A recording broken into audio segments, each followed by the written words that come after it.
하나님 말씀은 구약성경 출애굽기 22장 14절 15절 말씀입니다. 우리 같이 한 목소리로 함께 읽겠습니다. 출애굽기 22장 14절 15절 말씀입니다. 만일 이웃에게 빌려온 것이 그 임자가 함께 있지 아니할 때에 상하거나 죽으면 반드시 배상하려니와 그 임자가 그것과 함께 있었으면 배상하지 아니할지니라. 만일 새 낸 것이면 새로 족하니라. 아멘. 본문에 따르면 물건이나 또는 이런 생명이 있는 가축을 빌려주고 빌려받을 때 돈을 주고 그렇게 빌리는 경우가 있고, 또 돈을 주지 않고 빌리는 경우가 있다는 것을 우리가 알 수 있습니다. 그래서 신앙 안에서도 어떠한 것을 빌리면서 이렇게 돈을 낼 수가 있고, 돈을 내지 않는 경우도 있다. 근데 이제 이 두 가지 경우를 나누어서 이제 구별해서 이야기를 하고 있습니다. 거기다가 여기 보면 14절에 그 빌린 것이 상하거나 죽으면, 그래서 상한다라고 하는 이 말은 뭐 부서지다, 조각나다, 뭐 이렇게 무너지다, 뭐 부러지다, 뭐 이런 의미를 가졌기 때문에 일반적인 무생물에 이런 물건들에 사용할 수도 있고, 그리고 생명이 있는 것에 사용할 수 있습니다. 근데 뒤에 이제 죽다라고 하는 이 모트라고 하는 단어는 생명이 소멸되는 것을 의미하기 때문에 뒤에 있는 단어는 이제 생명이 있는 것을 의미합니다. 그러니까 지금 여기에서 대상이 되고 있는 것은 주로 이제 노동력과 관련되어진 것들, 그것으로 이제 봅니다. 자, 그런데 세를 내고 빌린 경우에, 그러니까 돈을 내고 빌려온 경우, 그때는 고의로 상하게 하거나 고의로 죽게 한 것이 아니라면 배상 책임이 없습니다. 그러니까 세를 낸 그 돈, 그 세 안에는 빌려간 그것이 상하거나 또 죽을 경우에 대한 배상까지 포함이 되어 있다라는 사실을 우리가 알 수 있습니다. 그래서 오늘날에도 이렇게 뭐 건물의 임대료를 낸달지, 어떤 뭐 물건들의 사용료를 낸달지, 보통 이제 그래서 그 비용에 포함되는 것이 이제 감가상각비라는 게 있습니다. 그래서 가치가 떨어지고 하는 그런 정신이, 이제 그런 기준이 이 성경에 있는 것을 우리가 발견하게 됩니다. 그런데 세를 내지 않고 빌린 경우입니다. 좀 더 자세하게 다루고 있는 것은 세를 내지 않고 빌린 경우예요. 근데 좀 의아스러운 부분이 있습니다. 세를 내지 않고 빌려준 경우에 이때는 주인이 함께 있었느냐 없었느냐에 따라서 그 배상이 결정이 돼요. 그러니까 주인이 함께 있었으면 배상하지 않아도 되고, 주인이 없었을 경우에는 배상을 해야 된다고 이야기를 합니다. 이상하지 않습니까? 뭔가를 빌려줬는데 주인이 그 자리에 있었든지 없었든지, 그 잘못됐으면 뭐 빌려간 사람이 그것에 대해서 배상하는 것이 매우 자연스럽지 않습니까? 근데 이것을 지금 법으로 이렇게 규정하고 있단 말이에요. 만약에 그 주인이 그 자리에 있었다면 빌려간 사람에게는 배상 책임이 없다는 거죠. 그 얘기는 무엇입니까? 이 소유권과 사용권에 관한 부분인데, 사용하는 사람이 소유자와 함께 있었을 경우에는 그 사용한 물건이나 어쨌든 그 가축의 관리 책임이 누구에게 있다는 거예요? 소유자에게 있다는 거예요. 소유자에게. 만약에 거기에 있었다면. 그러니까 소유자라고 하는 것은 단순히 그것에 대했던 어떤 재산으로서 그것을 가지고 있는 소유 주인만을 의미하는 것이 아니라 주인이 된다는 것에는, 무엇인가를 소유하고 있다는 것에는 거기에 따른 책임도 함께 진다는 것을 나타냅니다. 여러분들이 한 3, 40년 거슬러 올라가면 지금과 많이 달라진 것 중에 하나가 물건에 대해서 소중히 여기는 마음입니다. 자기의 것임에도 불구하고 물건을 함부로 하면 그건 잘못하는 거였어요. 그러니까 누군가에게 이렇게 판단의 대상이 됐다고요. 물건을 함부로 쓰거나 낭비하면 그것은 잘못하는 거였어요. 이제 오늘날 우리들이 살고 있는 이 시대로 오면은 이거는 자기 게 아니라 남의 것도 마음대로 이제 막 하거든요. 지금 이 성경의 가르침은 참 낯설고 어떻게 보면 이해할 수 없는 그런 가르침을 이렇게 주고 있습니다. 그러니까 주인이 그것을 남에게 빌려주었을 때, 그리고 그 자리에 있을 때 빌려준 그것에 대한 그 책임이, 관리 책임이 누구에게 있다? 주인에게 있다는 거예요. 이게 어떻게 이런 일이 일어날 수 있을까? 또 반대로 말이죠. 주인이 없는 경우에, 만약에 주인이 있을 때 그렇게 부서지거나 또 다치거나 죽는 경우라면 빌린 사람에게 배상 책임이 없어요. 근데 주인이 없는 경우, 그 경우에는 반드시 그것에 대한 배상 책임이 있다는 거죠. 이것은 빌린 사람도 주인과 다름없이 자기가 빌린 그것에 대한 관리 책임이 있다는 거예요. 단지 그 사용권이 있다는 것이, 사용권이 있다는 것이 빌려온 그것에 대해서 자기의 최소한의 책임만 있는 것이 아니라 자기에게 주인과 똑같은 그런 책임이 있다는 거예요. 예를 들어서 말입니다. 이렇게 말을, 나귀를 빌려왔단 말이죠. 근데 그 나귀가 이미 먼저 아파 있었어요. 근데 주인이 그걸 빌려주고 집에 돌아왔거든요. 근데 그 병이 아픈 게 이제 드러났단 말이죠. 그랬으면 그 책임이 고스란히 누구에게 떠맡겨지는 거예요? 빌려온 사람에게 그 책임이 그대로 있다는 거예요. 그러니까 지금 성경에서 이 빌려온 것에 대한 이 법규가 관심이 무엇에 있어요? 빌려준 이 물건, 이 동물, 이것을 보호하는데 이 법이 초점이 맞춰져 있다고요. 그러니까 물건이 잘 관리되도록, 그리고 그 빌려준 생물이 잘 보호되도록, 이것은 사람을 보호하는 법이 아니라 사실은 주인의 권리나 또 이렇게 빌려간 사람의 어떤 권리, 또 지나친 책임, 이렇게 사람에 관한 것이 아니라 사실은 이 법은 바로 빌려준 그것이 굉장히 소중하다는 겁니다. 물건이 되었든지 동물이 되었든지 말이죠. 그러니까 성경에서 이 사람이라고 하는 것은 이 세상의 모든 것을 마음대로 할 수 있는 권리, 다시 말해 이런 통치권, 주권이 사람들에게 위임이 되거든요. 그런데 그런 것들을 함부로 할 수 있는 권리가 사람에게 없다는 거예요. 분명히 우리 손에 다 맡겨주셨습니다. 그런데 그것을 마치 우리 마음대로 할 수 있는 것처럼 생각해서는 안 된다라는 거죠. 여러분, 하나님께서 이 세상을 우리에게 주셨어요.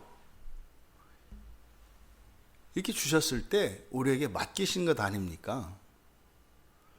그러면 하나님께서 맡겨주신 그것에 대해서 우리들이 사실은 사용권만 가지고 있거든요. 소유권 자체는 없어요. 우리들끼리 이 사람들 사이에서는 사유재산이 인정이 되고 또 국가 간의 그 경계 안에서 국가 간의 소유권과 그 영토나 이 모든 것들을 국가가 독점을 하지요. 하지만 엄격한 의미에서 이 세상 모든 것은 다 하나님께 속해 있습니다. 우리들 자신도 마찬가지입니다. 우리들 자신도 사실상 우리의 생명이 우리의 것이 아니지요. 하나님으로부터 빌려받은 것이거든요. 우리의 몸도 우리의 몸이 아닙니다. 다 하나님으로부터 빌려받은 것입니다. 그러면 지금 여기서 빌려온 물건에 대해서 이 빌려온 것에 대한 이 법규가 이 단순히 그냥 사람들 사이에서 일어나는 물건을 주고받는 이런 문제만이 아니라는 것을 우리가 알 수 있습니다. 신약의 관점에서 그럼 우리들 각자에게 주신 우리의 인생, 또 이 세상, 또 우리에게 주신 이런 재능과 이 모든 것들에 대해서 성경은 깊이 생각해 볼 것을 우리에게 깨우쳐 줍니다. 하나님께서 주신 그것에 대해서 만약에 그것이 본문에서와 같이 상하거나 죽었다면 반드시 배상해야 된다는 거예요. 왜요? 우리는 하나님께 세를 주지 않고 빌렸습니다. 은혜로 거저 값없이요. 신기한 것은요, 여기에 빌려주다 14절에 빌려온 것, 빌려주다, 빌리다라고 하는 이 단어가 70인역에서 이 아이테오라고 하는 말로 번역을 하거든요. 이 히브리어로는 샤알이라고 하는 말이에요. 빌려주다 하는 이 샤알이라는 말을 헬라어로 번역할 때 70인역에서는 아이테오로 번역을 해요. 근데 이 아이테오라고 하는 단어가 어디 쓰이는 단어냐면 요한복음 11장에서 마리아와 마르다가 오라비 나사로가 병에 걸려서 예수님한테 전가를 보냈잖아요. 근데 이틀을 차일피일 미루다가 늦장을 부리시고 죽을 때까지 기다렸다가 오시잖아요. 그때 마리아가 주님이 오신다는 이야기를 듣고 쫓아나가가지고 그때 하는 말이에요. 만약에 주님께서 하나님께 무엇이든지 구하면 다 들어주시지 않겠습니까? 무슨 말이에요? 그때 오셔가지고 예수님만 오셨으면 오라비를 살리실 수 있지 않았겠어요? 그때 예수님이 하나님께 구하면 그때 구한다, 그러니까 요구한다 이 말이죠. 그러니까 빌린다. 거기에 사용되는 단어가 이 아이테오라고 하는 말이에요. 그러니까요, 지금 이 본문이 70인역을 만들던 70인역 헬라어로 번역을 하던 그 70인역의 이 번역가들은 바로 이 본문을 어떻게 보고 있는 거예요? 예수님께서 죽으신 사건을 이 세상이 죄로 물들어서 부패하고 오염되어서 상하게 되었지 않습니까? 심지어 죽음이 들어왔지 않습니까? 죽었지 않습니까? 하나님이 아담에게 이 세상을 다 내어주셨지 않습니까? 우리들에게 다 맡겨주셨지 않습니까? 근데 그것을 우리가 상하게 하고 망가뜨리고 또 심지어 죽게까지 했지 않습니까? 그것에 대한 배상을 예수님께서 십자가에서 당신을 내어주심으로 그 모든 것들에 대해서 배상을 했다라고 70인역 성경에서는 이야기를 하는 거죠. 그래서 이 마르다의 마르다와 예수님 사이에 있는 그 대화를 이 본문과 연결을 시키고 있다는 말입니다. 하나님께서 주신 이 아름다운 세상과 또 우리들 자신과 우리들의 생명, 우리들의 가정과 교회, 나라와 민족, 이것을 우리들은 우리 마음대로 할 수 있는 권리가 없습니다. 무엇 하나 말이죠. 소중히 여기고 잘 간수해야 되는 것이죠. 우리의 몸도, 우리의 가정도, 우리의 교회도, 우리의 나라와 민족도 우리 마음대로, 우리 마음 내키는 대로 그렇게 함부로 할 수 있는 것이 아닙니다. 그것이 어떠한 상태에 있느냐와도 상관이 없습니다. 우리는요, 잘 간수해야 됩니다. 왜요? 하나님께서 온 마음을 다해서 우리를 사랑하셔서 우리에게 주신 것이기 때문에 우리의 인생도 마찬가지입니다. 하지만 우리는 그것을 소중히 여기고 그것을 아름답게 가꾸고 가치 있게 사용할 수 있는 힘이 없습니다. 그럴 능력도 없습니다. 오히려 그것을 더 망가뜨리고 더 부수며 살아가게 되어 있습니다. 그것이 죄인이 된 우리들의 비참한, 가련한 우리들의 운명과 같은 것입니다. 그래서 주님이 오신 것이죠. 그래서 주님이 우리 인생에 들어오셔야 되는 거죠. 그래서 주님이 이 땅의 모든 것에 주인 되셔야 하는 것이지요. 그래야 사망을 향해서 그렇게 부서지고 망가지고 그리고 급기야는 파멸하는 그 끔찍한 사망으로부터 벗어날 수 있는 것이죠. 우리의 인생에 주님이 반드시 우리의 주인이 되셔야 합니다. 그러지 않고서는 망가집니다. 망가지는 것이 그냥 단순한 불편과 손해로 끝나는 것이 아니에요. 거기에 대해서는 반드시 배상을 해야 된단 말이죠. 근데 그 배상이 바로 십자가에서 다 이루어진 것입니다. 십자가 사건은 이미 과거에 일어난 사건입니다만 우리들에게는, 우리들 각자에게는 우리들이 살아갈 미래에 또다시 일어나야 할 것처럼 우리는 살아야 합니다. 이미 과거에 그 모든 값이 다 치루어졌지만 우리는 이미 그 값이 다 모두 다 치루어졌기 때문에 우리는 마음대로 해도 된다, 이런 생각을 해서는 안 된다는 겁니다. 마치 예수님께서 십자가를 지시고 우리의 인생길을 따라오는 것처럼, 마치 우리가 망가뜨릴 때마다, 우리가 죽이고 죽을 때마다 그 값을 예수님께서 치르시기 위하여 또다시 무한히 골고다에 오르는 것처럼 우리들은 생각을 해야 된다, 이 말입니다. 이 말은 결단코 예수님의 십자가가 우리의 모든 죄값을 대신하는 데 부족하고 아직도 남아있는 게 있어서 우리가 똑바로 하지 않으면 안 된다, 이런 의미로 말씀드리는 것이 아니죠. 십자가 사건에서 모든 우리 죄값은 하나도 남김없이 완전히 다 치루어졌습니다.